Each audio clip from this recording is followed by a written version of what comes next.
Secretary Wolfowitz. Chairman Graham, Chairman Goss, members of this committee, you have long provided our country strong leadership and bipartisan support, especially now as we wage this war against terrorism. You demonstrate by example that America's security transcends party or politics. I appreciate the opportunity to discuss with you today some Defense Department perspectives on the very important role of intelligence. I'll keep my comments brief, as I believe my primary purpose today is to respond to your particular questions. Let me first say that our thoughts and prayers are with the families of the victims of last September's attacks. Last week, on the anniversary of the Pentagon attack, I was privileged to take part in a ceremony honoring those men and women who labored so diligently and tirelessly over the last year to rebuild the Pentagon.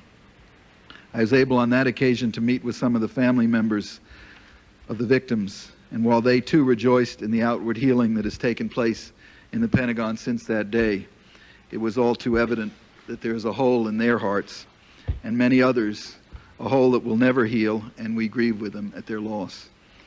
But seeing those family members whose lives were so fundamentally changed 1 year ago served also to renew the commitment of each person who works in the Pentagon, military and civilian, to carry out our department's mission in this war that we wage to prevent future acts of terrorism.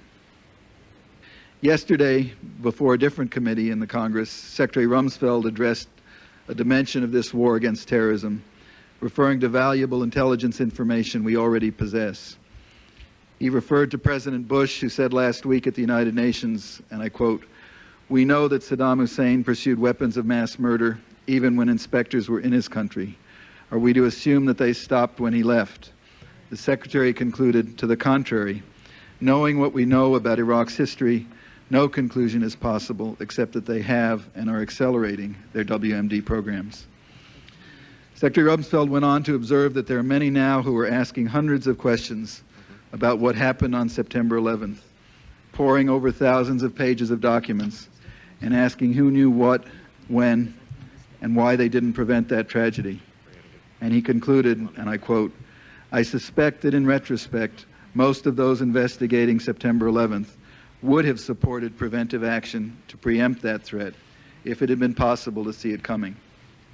He went on to make the point that if one were to compare the scraps of information that the government had before September 11th to the volumes that we have today about Iraq's pursuit of weapons of mass destruction, its history of aggression and hostility toward the United States, and factor in our country's demonstrated vulnerability after September 11th, the case that the President made should be clear.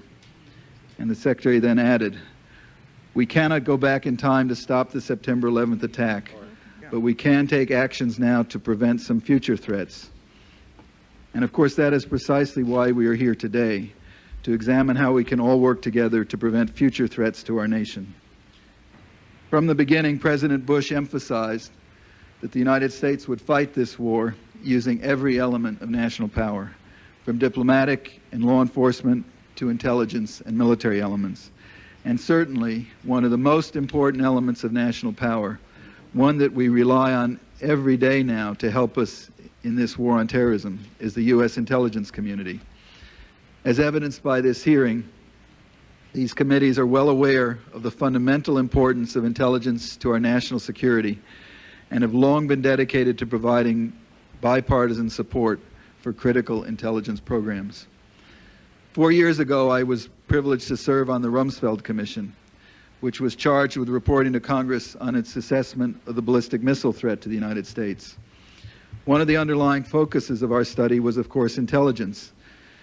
When the Commission released its report in 1998, its 9 commissioners, which were an almost even mix of Democrats and Republicans holding a very wide range of views on policy, unanimously concluded that U.S. analyses, and I quote, "practices and policies that depend on expectations of extended warning of deployment be reviewed and, as appropriate, revised to reflect the reality of an environment in which there may be little or no warning," end quote.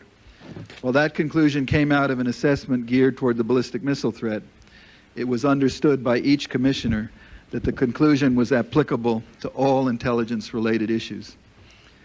This was an understanding, I think, shared by those to whom we presented our findings, since members of Congress subsequently requested an intelligence side letter that elaborated on the Commission's concerns and had some recommendations for change.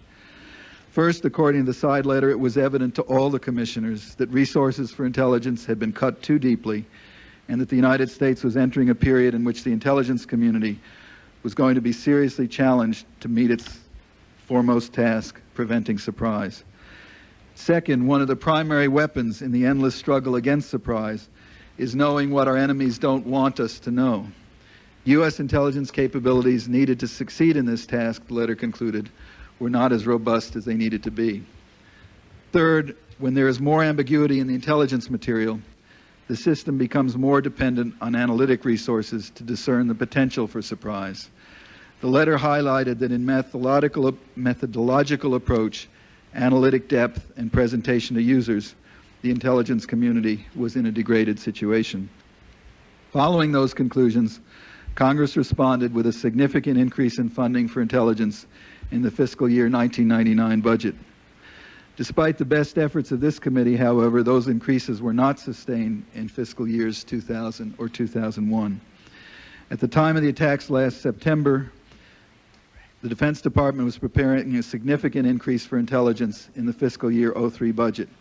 And after the attacks, this figure was doubled to the present proposal. Mr. Chairman, members of the committee, in my prepared statement, which I would encourage you to read, there's a very prescient passage from Thomas Schelling's foreword to Roberta Wohlstedter's superb book about Pearl Harbor, Warning and Surprise. And it underscores that some of the difficulties that we are analyzing today about our ability to discern intelligence, to find signals and noise, to deal with projecting our own assumptions about rationality on enemies that have different assumptions about rationality, are problems that go back in practically every comparable incident in history and will probably be endemic to the intelligence process. We can work at reducing them, but we can't eliminate them.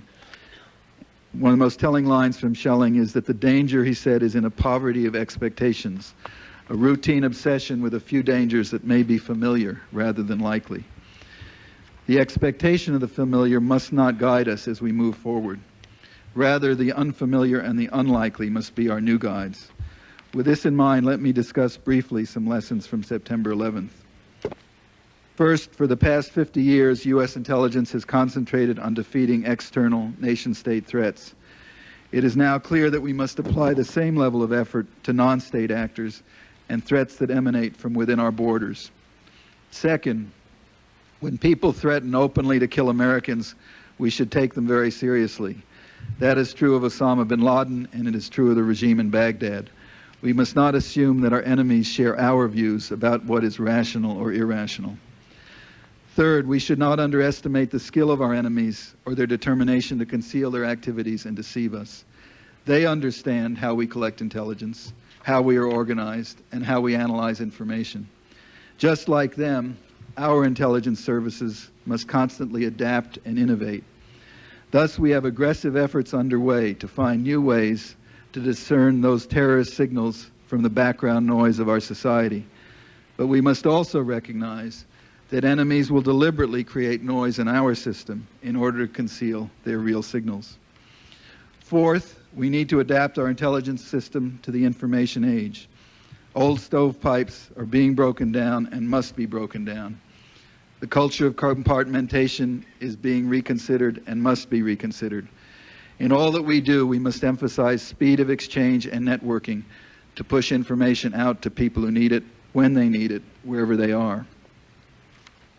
Fifth, while we must always work to improve our intelligence, we should never allow ourselves to believe that we can rely exclusively upon intelligence for our security. We should expect surprise and have capabilities that do not depend on perfect intelligence to defend the nation. As Secretary Rumsfeld observed yesterday, we have had numerous gaps of 2, 4, 6, or 8 years between the time a country of concern first developed a weapons of mass destruction capability and the time we finally learned about it.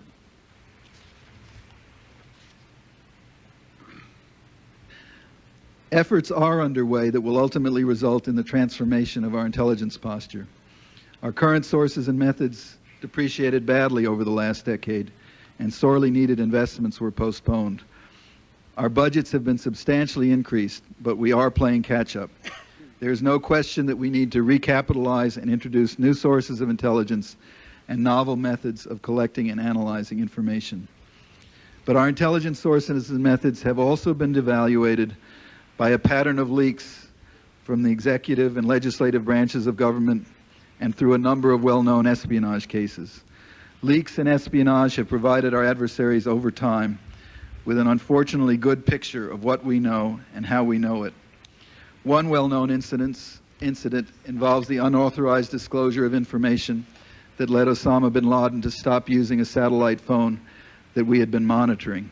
Once that information was out in public, we never heard again from that satellite phone.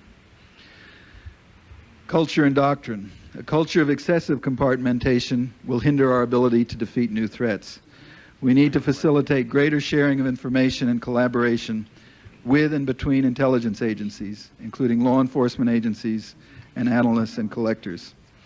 At the same time, it is true that compartmentation is necessary to prevent compromise of sources and methods. Global terrorism now forces domestic and foreign intelligence systems to link together to prevent the enemy from finding a hiding place in the seam between our disciplines. It means that we have to work together between the executive and legislative branches, within the executive branch, with foreign intelligence services, to redefine the relationships and the rules. And we must also accelerate the speed with which information is passed to policymakers and operators. Finally, we need to avoid the mistake of thinking that intelligence estimates reached by consensus should routinely trump those of a lone dissenting voice. They do not. During World War II, the U.S. and Britain assembled our best minds to crack the German code. Those code breakers, assembled in England at a place called Bletchley Park, defied the odds, accomplishing their vital mission faster than anyone expected. In so doing, they hastened the demise of Nazi Germany and the end of the war. As we seek to defeat terrorists and their supporters, our intelligence culture must renew that sense of urgency in collecting and mining and analyzing intelligence. With respect to organization, we need to continue to update a Cold War intelligence structure to better address 21st century threats. We are already taking steps to get our Defense Department house in order and have proposed to the Congress the creation of an Undersecretary of Defense for Intelligence to streamline and integrate disparate DoD intelligence activities. That Undersecretary is intended to provide the Department with a single staff office to oversee the various intelligence programs and will support the existing relationship between the Director of Central Intelligence and senior DoD officials and provide a focal point for securing timely and effective support for the DCI from the Defense Intelligence Establishment. This change will permit us to accelerate a large number of actions that are already underway. As members of this committee know, many of them are very highly classified, but there are a number that are mentioned in my statement, and that is there for the record. We also need to address a relatively new problem, what I would call information discovery. Many agencies collect intelligence, and lots of agencies analyze intelligence, but no one is responsible for the bridge between collection and analysis, for tagging, cataloging, indexing, storing, retrieving, and correlating data, or facilitating collaboration involving many different agencies. Given the volume of information that we must sift through to separate signals from noise, this function is now critical. There is much that we can do to exploit the full benefits of new information technologies, such as data mining and change detection, as well as the steadily decreasing cost of data storage. But partly because of the inescapable need for security of information, the intelligence world lags behind the private sector in its ability to tag and store massive amounts of data and to mine that information to determine patterns.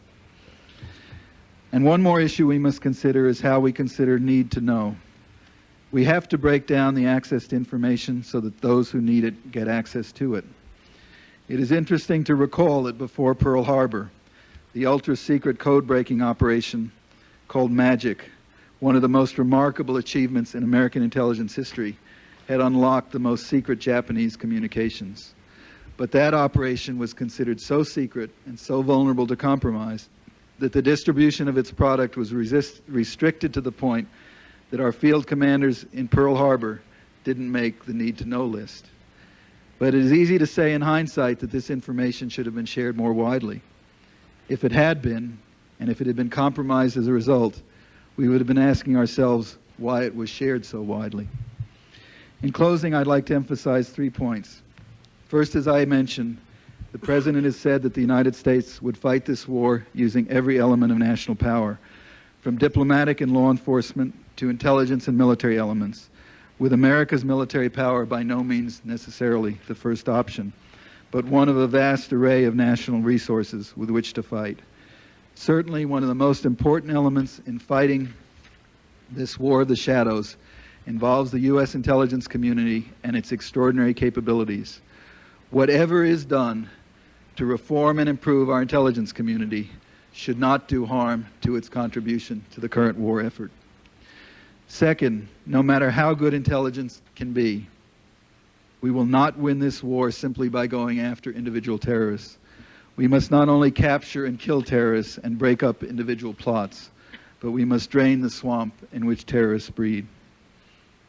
In February of 1998, Osama bin Laden published a fatwa declaring his intent to kill Americans, a fact which leads to my third conclusion. When our professed enemies declare that they intend to kill us, we should take them at their word and prepare accordingly. We must avoid the temptation of believing that the truth can only be found through classified sources. To do otherwise, despite warnings and signs, would indeed constitute a grave intelligence failure. Secretary Rumsfeld testified yesterday to some of the signs and signals that now abound, saying that we are on notice. Let there be no doubt, he said, an attack will be attempted. The only question is when and by what technique. It could be months, a year, or several years, but it will happen.